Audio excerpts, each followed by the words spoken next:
आज का हमारा टॉपिक है मांग और मांग का नियम। सेकेंड यूनिट का बिजनेस इकोनॉमिक्स में सेकेंड यूनिट का सेकेंड चैप्टर है ये। एक हम पढ़ चुके हैं और फर्स्ट चैप्टर जो था यूटिलिटी वाला उपयोगिता विश्लेषण वो हम पढ़ चुके हैं।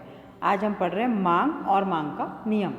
अर्थशास्त्र में मांग और पूर्ति के विचार अत्यधिक महत्वपूर्ण हैं। यदि किसी व्यक्ति को मांग और पूर्ति के विश्लेषण का ठीक तरह से ज्ञान है तो वो सभी आर्थिक सिद्धांतों को अच्छी तरह से समझ सकता है। इस कथन में भी कोई अतिशयोक्ति नहीं होगी कि यदि किसी तोते को अर्थशास्त्र की प्रत्येक प्रश्न का उत्तर में मांग और पूर्ति रटा दी जाए तो वह एक अच्छा अर्थशास्त्री बन सकता है। यानी हम ये कहना चाह रहे हैं इसमें कि मांग और पूर्ति यानी डिमांड और सप्लाई का पूरा ज्ञान होना ज़रूरी है। और आज जो हमारा चैप्टर है वो मांग के ऊपर है। नेक्स्ट हमारा आता है मांग की परिभाषा। विभिन्न अर्थशास्त्रियों ने मांग की विभिन्न परिभाषा दिया है। हम प्रमुख रूप से इसको 3 भागों में बांटेंगे। फर्स्ट, मांग को प्रभावपूर्ण इच्छा मानना। प्रोफेसर पेंसन ने मांग को प्रभावपूर्ण इच्छा माना। उन्होंने कहा कि मांग में 3 बातें शामिल होती है। पहली, किसी वस्तु को प्राप्त करने की इच्छा। सेकंड, उसे प्राप्त करने के लिए साधन। थर्ड, उन साधनों को वस्तु को क्रय करने के लिए प्रयोग करने की तत्परता। यानी पहला पॉइंट होना चाहिए कि किसी वस्तु को हमें चाहिए, कोई वस्तु हमें चाहिए, उसको प्राप्त करने के लिए हमारे पास साधन होने चाहिए और उन साधनों को वस्तु पर खर्च करने के लिए भी हमारी तैयार होने चाहिए। इस परिभाषा के अनुसार मांग और आवश्यकता में कोई भेद नहीं रहता। इसमें मांग को आवश्यकता का पर्यायवाची बताया गया है।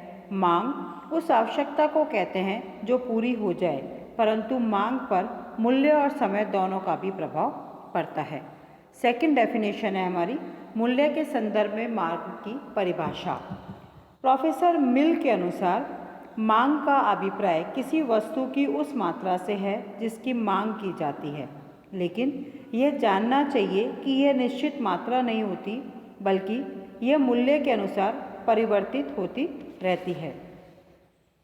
इन परिभाषाओं में मांग पर केवल मूल्य का प्रभाव ही बताया गया है, परंतु मांग पर मूल्य के अतिरिक्त समय का भी प्रभाव पड़ता है।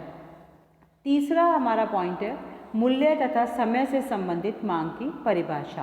प्रोफेसर मेयर्स, प्रोफेसर बेनहम, इन्होंने स्पेशली इस पर कुछ जोर दिया और प्रोफेसर मेयर्स के शब्दों में किसी वस्तु की मांग उन मात्राओं की तालिका होती है जिन्हें क्रेता किसी समय विशेष पर सभी संभावित मूल्यों पर खरीदने को तत्पर होता है। इन परिभाषाओं के अनुसार मांग के लिए निम्न तत्वों का होना आवश्यक है। यानी 3 हमने डेफिनेशन पढ़ी, उसमें पहली थी इच्छा, दूसरा है मूल्य और तीसरी है समय। अब इन परिभाषाओं के अनुसार मांग के लिए निम्न तत्वों का होना आवश्यक है। पहला, प्रभावपूर्ण इच्छा होनी चाहिए। दूसरा, कीमत विषय से संबंधित होनी चाहिए और वस्तु विशेष की मांग का संबंध एक निश्चित समय अवधि यानी प्रतिदिन, प्रति सप्ताह, प्रति माह, प्रति वर्ष इत्यादि के साथ होना चाहिए। इसको हम एक उदाहरण देकर भी समझ सकते हैं कि मान लो जैसे कोई हमारे पास वस्तु है और उसको हम ये कहते हैं कि एक वस्तु की मांग 1000 इकाइयाँ है। सेकंड मेरा पॉइंट है कि एक वस्तु की मांग 5 रुपये प्रति इकाई कीमत पर 1000 इकाइयाँ हैं। और थर्ड पॉइंट है कि एक वस्तु की मांग 5 रुपये प्रति इकाई कीमत पर जयपुर में प्रति सप्ताह 1000 इकाइयाँ हैं। तो उपरोक्त तीनों एग्जाम्पल्स में से केवल तीसरा एग्जाम्पल ही मांग का एग्जाम्पल है। पहला और दूसरा कथन अधूरा है क्योंकि पहले में कीमत नहीं दी हुई है और दूसरे में समय नहीं बताया हुआ है। तो थर्ड हमारा पूरा है क्योंकि इसमें तीनों चीज़ें हैं, मात्रा, कीमत और समय अवधि।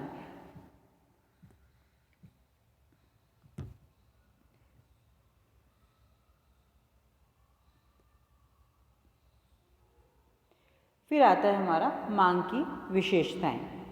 तो मांग की विशेषताओं में 3 विशेषताएं इसकी प्रमुख होती है। पहला, मांग प्रभाव उत्पादक इच्छा होती है, यानी प्रभाव उत्पादक इच्छा ही मांग होती है, अतः आवश्यकता के समान ही मांग में भी किसी वस्तु की इच्छा, उसको खर्च करने की क्षमता और इच्छा पूर्ति पर धन व्यय करने की तत्परता होना आवश्यक है।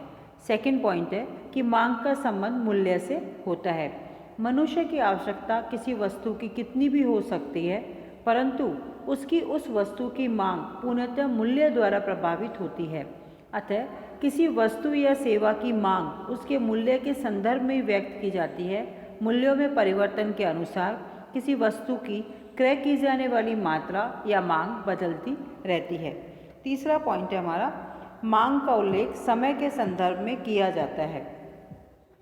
मांग किसी निश्चित मूल्य पर तथा किसी विशेष समय में होती है। मांग किसी वस्तु की विभिन्न मूल्यों पर किसी विशेष समय पर क्रय की जाने वाली मात्रा होती है, अर्थात किसी निश्चित समय पर सभी संभावित मूल्यों पर किसी वस्तु की क्रय की जाने वाली मात्राओं की सूची ही मांग कही जाती है। उसके बाद नेक्स्ट टॉपिक आता है हमारा मांग का महत्व।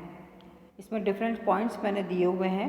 पहला पॉइंट है हमारा उपभोग के क्षेत्र में महत्व। मांग का तात्पर्य उस सूची से है जो किसी वस्तु की किसी समय विभिन्न मूल्यों पर क्रय की जाने वाली मात्रा को प्रदर्शित करती है।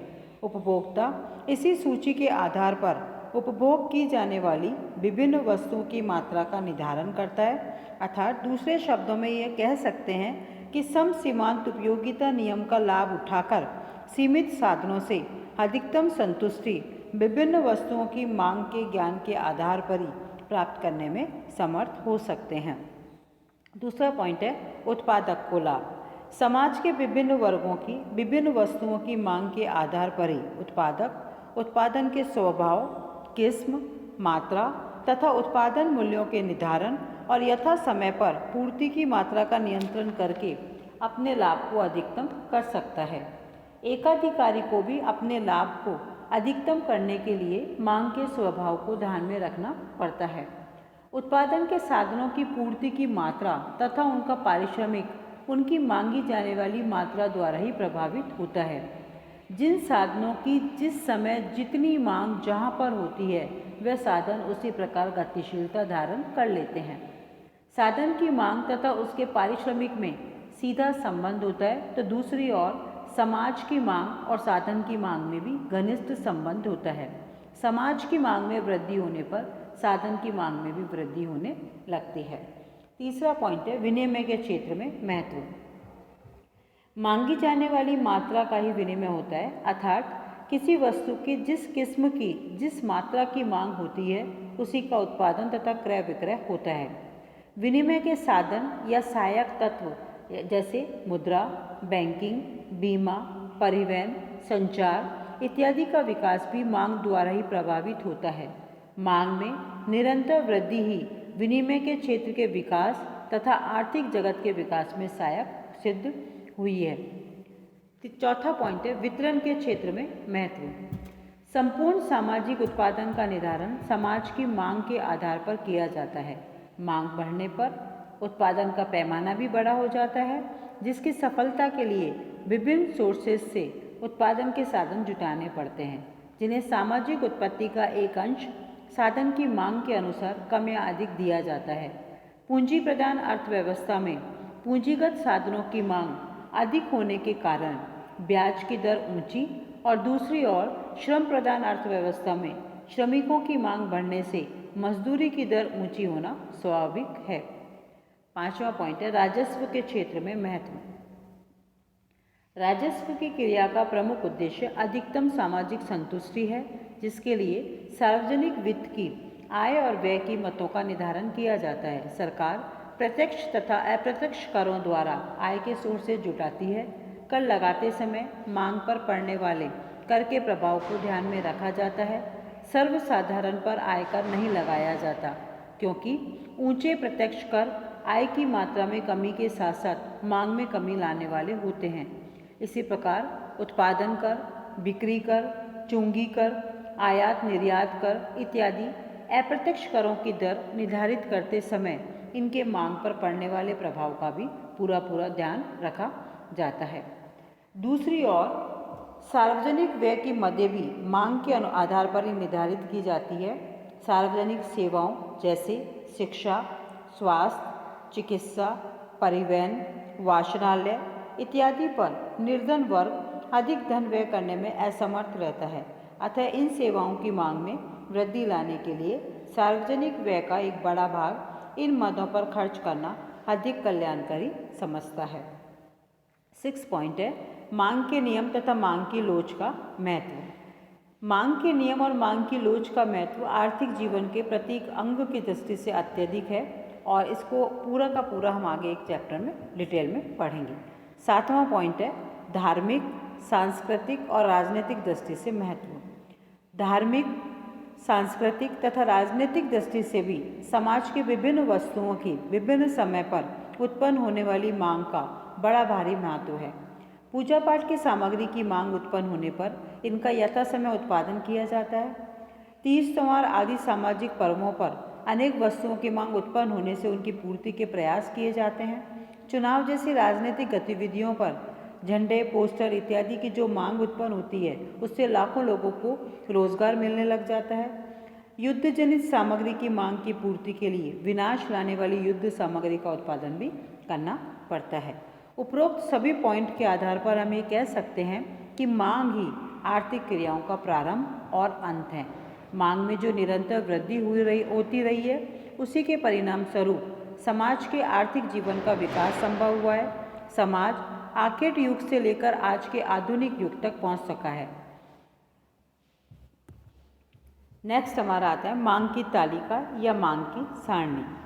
किसी वस्तु विशेष की किसी समय अवधि में विभिन्न मूल्यों पर मांगी जाने वाली मात्राओं को एक तालिका के रूप में प्रकट करने को मांग की तालिका कहते हैं। मांग की तालिका मूल्य और मांगी गई मात्रा में कार्यात्मक संबंध को व्यक्त करती है। सामान्यतः मांग की तालिका दो प्रकार की होती है, व्यक्तिगत मांग की तालिका और बाजार की मांग की तालिका। इसमें पहला मैं डिस्कस कर रही हूँ व्यक्तिगत मांग की तालिका। यह मांग की तालिका इस बात की जानकारी देती है कि एक निश्चित समय पर एक व्यक्ति विभिन्न मूल्यों पर वस्तु विशेष की कितनी मात्रा मांगता है, परंतु इसका अर्थ यह नहीं है कि तालिका में दिए गए मूल्य वास्तव में प्रचलित है और उन मूल्यों पर विभिन्न मात्राओं में वस्तु का क्रय किया जाता है। इस तालिका का निर्माण तो उस व्यक्ति विशेष की भूतकालीन प्रतिक्रियाओं की जानकारी के आधार पर किया जाता है, परंतु वर्तमान में यह भी संभव है कि उसकी आय, रुचि, फैशन, आदत आदि में परिवर्तन हो गया हो, इसलिए वर्तमान मांग की तालिका भूतकाल की अपेक्षा अलग हो सकती है। या हम सिंपल सा ये कह सकते हैं कि व्यक्तिगत मांग की तालिका वो होती है जिसमें एक व्यक्ति की मांग देखी जाती है कि विभिन्न मूल्यों पर उसकी मांग क्या है। सेकंड पॉइंट है बाजार की मांग की तालिका। किसी वस्तु विशेष के बाजार के समस्त क्रेताओं की व्यक्तिगत मांग तालिकाओं का योग ही बाजार मांग तालिका कहा जाता है। यानी इसमें एक से ज़्यादा व्यक्तियों का हमने मांग ले लिया और उन सबका टोटल करेंगे तो वो हमारी कहलाती है बाजार की मांग तालिका। फिर हमारा नेक्स्ट पॉइंट आता है कि बाजार की मांग तालिका की कुछ महत्वपूर्ण बातें हैं। उसमें फर्स्ट है कि मांग तालिका का निर्माण अन्य बातों के समान रहने की मान्यता के आधार पर किया जाता है। मांग तालिकाएं अनुमानित और काल्पनिक होती हैं। व्यक्तिगत मांग तालिका की अपेक्षा बाजार मांग तालिका अधिक निरंतर और सरल होती है। मांग तालिकाएं समय तत्व से भी प्रभावित होती है और बाजार में अपूर्ण प्रतियोगिता होती है तथा जनसंख्या तथा परिवहन सेवाओं में होने वाले परिवर्तन भी मांग तालिका को प्रभावित करते हैं। और मांग तालिका नेक्स्ट हेडिंग आती है हमारी मांग तालिका का महत्व। मांग तालिकाओं को देखकर उत्पादक अपने माल की किस्म की मात्रा और मूल्य निर्धारित करता है। एकाधिकारी अपने एकाधिकारी लाभ को अधिकतम करने के लिए मांग तालिका को ध्यान में रखता है।